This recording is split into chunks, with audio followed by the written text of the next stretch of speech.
So we're back with some more Emerald Dream cards, and my god, do we have some cards in this video. It's all warrior today.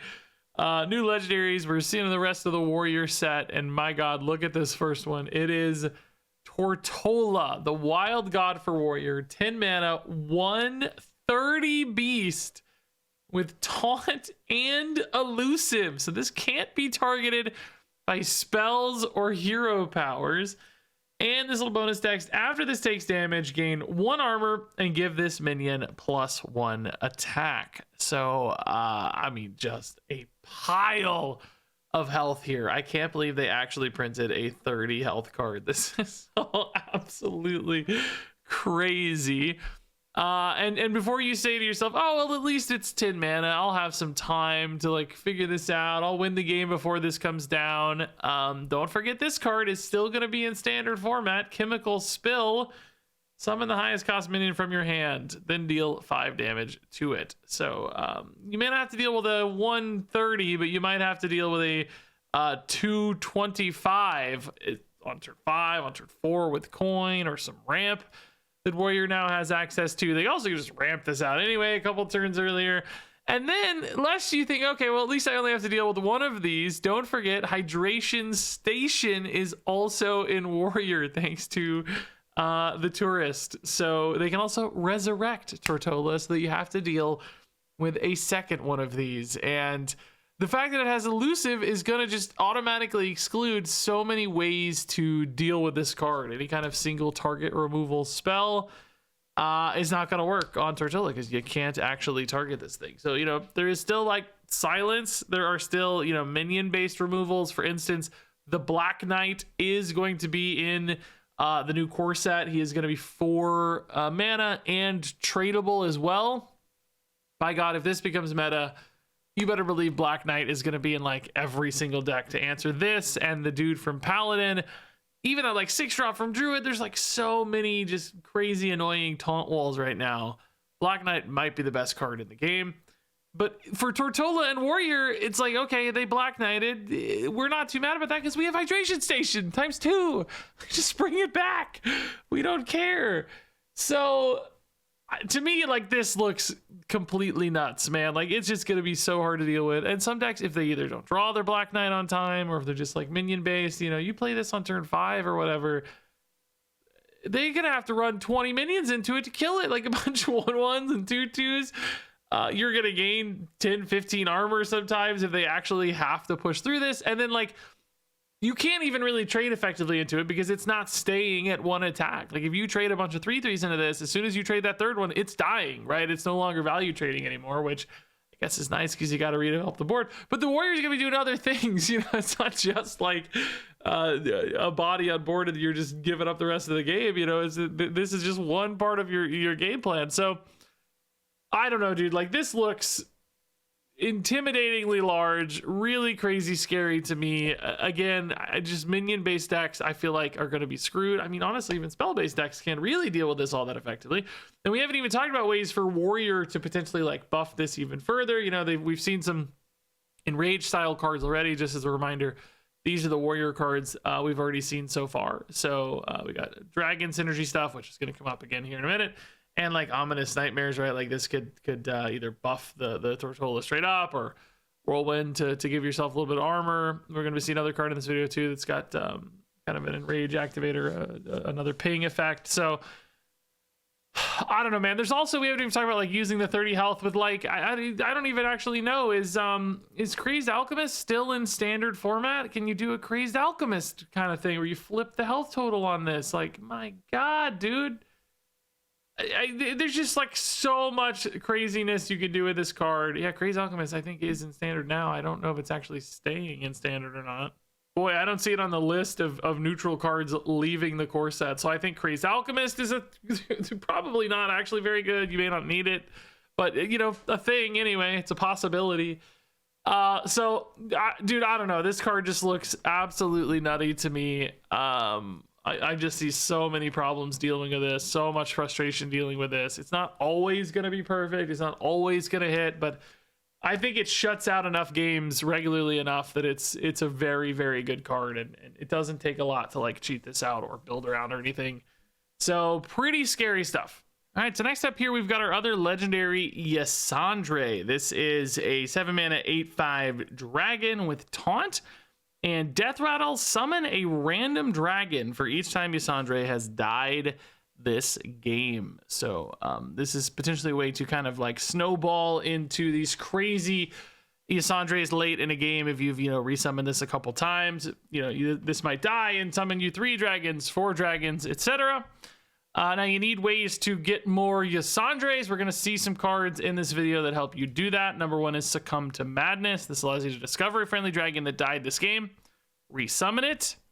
Do keep in mind, as soon as you get more than 3 dragons, you're not guaranteed to get Ysondre. So I could limit the number of dragons you run in your deck, number 1, but also, he's summoning random stuff that will also die. So he's kind of polluting this pool himself in many ways. That could be a bit of a problem.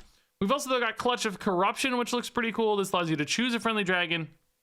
You summon an egg that hatches into a copy of it. So you could have a couple of these down and get like multiple Ysondres right away as soon as you play that first one, turn 7 or whatever. Now you do not have to activate those, which we're going to see some ways to activate those. We've got Siphoning Growth, destroy a friendly minion to gain 8 armor. We've also got an Egg Basher here that's not the perfect way to kill off the egg immediately, but if you can trade it in, then this 4 attack allows you to trade in the egg. And then we've also got one more bonus dragon synergy card here. If you're holding a dragon, get a pretty good tempo play. Also keep in mind, we've seen some previous warrior cards. We looked at some of these earlier, but you got Dark Rider as well for more dragon synergies. This is not a dragon, so it doesn't pollute your pool, but it is giving you another random dragon that will pollute the pool of Succumb to Madness. And then you've also got Afflicted Devastator, which is a great way to pop your eggs, because this deals 3 damage to friendly minions. So that could be a cool way to get some immediate Ysondres. But again, you're making that Succumb to Madness a little bit worse and less reliable. So how many Ysondres can you get out of all this, I guess, is the question. Perhaps like you're gonna get up to where you have the 3rd or 4th one resurrected reliably. The locations notably do have 2 durability each, so you can kind of take multiple cycles on this. It's kind of every other turn you get another batch. So I think it's definitely possible to get to 4 or 5 Ysondres throughout the course of a game. Question becomes though, is that actually good? Particularly just because it takes a lot of work, a lot of moving pieces, a big part of your deck. God forbid you don't find this on time. There's a way to tutor it reliably. But even if you do, it's like, man, your first Ysondre kind of sucks. Like, your turn 7 plays bad. And then it's like, how long do all the dragons I'm summoning actually take to get into play? And then like maybe even take to attack, because the opponent might not kill the Ysondre for you. You might have to trade it in yourself. Then your dragons are sitting there for another turn. It's just like, man, there's like 2 or 3 turn delays baked into every step of this. And I need to get to the 3rd or 4th one before I'm even like pumped with the resulting boards that I get off these Ysondres. So to me, it just feels like so much has to go into this. There's some weird anti-synergies with like running dragons and Succumb to Madness, because you do probably want this to hit often. I mean, it's not a disaster if this just hits like a random 8-drop or whatever. And I haven't even talked about the inconsistency of the dragons that you get off of your Ysondre, because like I will say dragons as a pool is definitely better than say random minions, right? If it was random minions, there's so many like 1s and 2s and garbage results. Dragons do push the average size of the card up, because dragons just generally tend to be bigger. There are still some low rolls, there's still some 1s and 2s and 3s, but you're on average gonna be in like 5s and 6s and 7s, and there will be some big 9s and 10s and stuff as payoffs. But particularly for the first couple Ysondres, like, if you get one random thing, might be a 2-drop. Second one might be a 2 and a 4, and it's like, God, these boards suck. In other words, you need a lot of hits to make sure that you're hitting consistently big stuff. Like, if I have 4 chances, pretty good chance I'm going to get like an 8 or a 9 in the pool out of 4 hits instead of 1. So I don't know, dude. This just has a lot of problems to me. It requires a lot of help, and I don't think the payoff is really worth it. So this is a cool idea. I really like the idea of this deck. I want to try to make this work. I just don't see how this is competitive compared to so many of the other things that just like immediately slam a crazy big play. And this is like such a delay. So many turns, so much setup to get it there. That feels like a problem to me. So I guess we'll just run through the rest of these cards quickly on their own here. Succumb to Madness, 3 mana, discover a friendly dragon that died this game, resummon it. I don't like this card much because it's really bad early. You know, there's just no reason to ever play this early. It's just sitting in hand until late in the game. Like, clearly, if it hits a good Ysondre, you're happy. But we talked about some of that consistency where it's polluting its own pool. Often you're going to get 3 random dragons that you summoned off of a Ysondre if you play this, you know, just a little bit too late. And this also might make you feel weird about running enough good dragons in your deck. You know, there might be other good dragons you're not unhappy to summon, but, you know, it's not the greatest result either. And if you're playing like really big, awesome, rewarding dragons, those might be coming down on turn 8 or turn 9. And this card's not good until turn 9 or turn 10 as a follow-up to those giant big dragons. So ultimately, just another kind of awkward card. Clutch of Corruption. This is definitely the most exciting piece of this whole thing to me, because it's pretty cheap. You can play it down early, get it out ahead. That's really nice.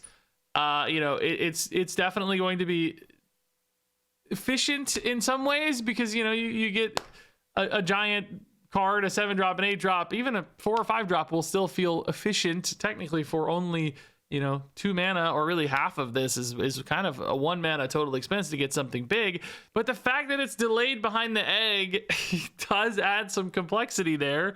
Sure, we saw a few ways to pop eggs. Warrior's not necessarily bad at cleaning up little stuff, even on their own side, but it just requires more follow-up, and it delays the resummoning of those dragons again. So it's another one of those where it just takes a while to all get moving, and if you don't have the right thing right away, it's just kind of sitting there like an egg doing nothing for a while. You really have to work to hatch it. So it's fine, I think, but again, like, probably not any good out of a Ysondre deck. Like, both these cards do feel really specific to a game plan and package here I don't have a lot of faith in. Siphoning Growth is an interesting card, right? We've seen Dark Pact before. This can be pretty cool. Great way to reward an egg. If you don't have this in hand, you're really sad. If you have this in hand for your egg, like, okay, that's finally an efficient play. I'm kind of spending 2 mana to get that big cheap dragon and 8 armor. Like, that's definitely rewarding. This feels like the first truly efficient piece of the puzzle. Can it exist outside of exactly this dragon egg deck? Maybe. You know, there's still small stuff you would happily trade off for 8 armor, any future death rattles, any future egg cards. You could almost even see this in like a more tempo egg deck with like classic Nerubian egg style, where it's like, hey, I'm just happy to summon a 4/4. The 8 armor doesn't really contribute exactly to a more aggressive game plan, but might still be worth it in some ways. We saw Dark Pact doing good things. That had, you know, Carnivorous Cube help, of course. I don't know if anything that awesome will exist for Siphoning Growth, but it at least has that potential. It has that hook where 1 mana, 8 armor is a good combo. If you're happy to destroy things, this is a great payoff. I don't think it'll be worth it for just Dragon Eggs, though, because it's held back by the rest of the deck feeling clunky to me. Then we have the Egg Basher here. This is a 4 mana, 3/5 battle cry. Deal 1 damage to a minion and give it +4 attacks. Again, this is really good egg support. Actually, this is really good for like the Nerubian egg style game plan with like the faster eggs, more of an enrage egg style. It doesn't have the crazy highest output. You know, it's a 3/5 +4 is pretty cool. It kind of almost though has like Dark Iron Dwarf vibes. Arguably a little better than Dark Iron Dwarf because the +4 attack is permanent, and you know, the damage can be useful in an enraged game plan where you're looking to damage things. We saw like Tortolla earlier. It's good for him to be damaged. Damage is also a downside too, though, if it's not actually doing anything. So obviously it's a little better than Dark Iron Dwarf, but the fact that I'm even making a comparison to a classic Hearthstone card that is a neutral, mind you, it's like, man, that's not a favorable comparison, right? Like, yeah, it's a little better, a little more damage, same total stat output though. Like, dude, I don't know. That's problematic to me. That leaves me thinking this is very underwhelming ultimately. So that's not like a straight up fair 1-to-1 comparison, but it's close enough that makes you very, very nervous. At least it does for me. Now, this card actually looks a lot more promising to me. The Brood Keeper here, 2 mana, 2/3 battle cry. If you're holding a dragon, equip a 2/2 sword. Like, this is just a good pile of tempo, you know, get a body down, get a solid weapon that can start like trading into early cards, push a little face if needed, you know. Like, this actually looks pretty good. I will say, like, I don't think the rest of the Warrior Dragon package is really encouraging me much with this. Like, Dark Rider is cool. You know, this is a really nice, like, little 1/2. If you're holding a dragon, you get, you know, a dragon with a nice bonus off the Dark Gift. You get a good 2-drop. Where do you go from there? You know, the Afflicted Devastator's kind of okay. Like, it's a big 6/6. Like, that's a nice little 1/2/4. Maybe you get a good 3 off the Dark Rider, right? And you're really happy. I don't know that leads into Ysondre well, or the rest of this game plan, man. I just don't think I want to finish with this. I want to finish with like a more aggressive package that's following up on that nice tempo. You know, you got a 6/6 on board. You want to push. You want to be aggressive, and this is like a pivot towards a late game, like grind them out game plan almost. That doesn't really seem to fit well. So it's almost like I want other faster Dragon Warrior cards, like the classic Dragon Warriors deck of old, with like Alex Raza's Champion and these more aggressive early mid-game cards. Like, this has this kind of gap in the middle, I feel like. Maybe that gets filled in later with more dragons. So, you know, you want to keep an eye on this kind of card, because it does seem good, just maybe currently tied to a package that's not perfect for it, that could expand over time and start to make sense later. And yeah, there you go. That's our reviews. Let's rate these from 1 to 5 stars. Tortolla is a 5-star card. Ysondre is a 2-star card. Succumb to Madness is a 2-star card. Clutch of Corruption is a 3-star card. Siphoning Growth is a 3-star card. Egg Basher is a 2-star card. Brood Keeper is a 4-star card. Yeah, and there you go. This Warrior set, dude, Tortolla is like one of the craziest cards I've ever seen. Like, this kind of blows my mind, dude. Taunt is living large. Not in love with this dragon package, though. I'm curious if you guys like this more than me, man. I just see a lot of problems, like a lot of issues, dude. 7 cost is high. The synergy fits here are just weird and slow. I don't mean to hate on it too much. I think it's a cool idea. I'm excited to do it. I want it to work well. I think, you know, my opponent's playing Rainer and just blowing me up on turn 7, and I'm just slamming my first Ysondre, and like 5 turns later I've got 3 dragons on board and they're ready to attack. I don't see it, man. I don't know. Seems really tough to me. So we'll see, I guess. Maybe I'm wrong, maybe not. Let's see what you guys think as well. Share those thoughts down in the comments below. Thanks much as always for watching, and until next time, game on.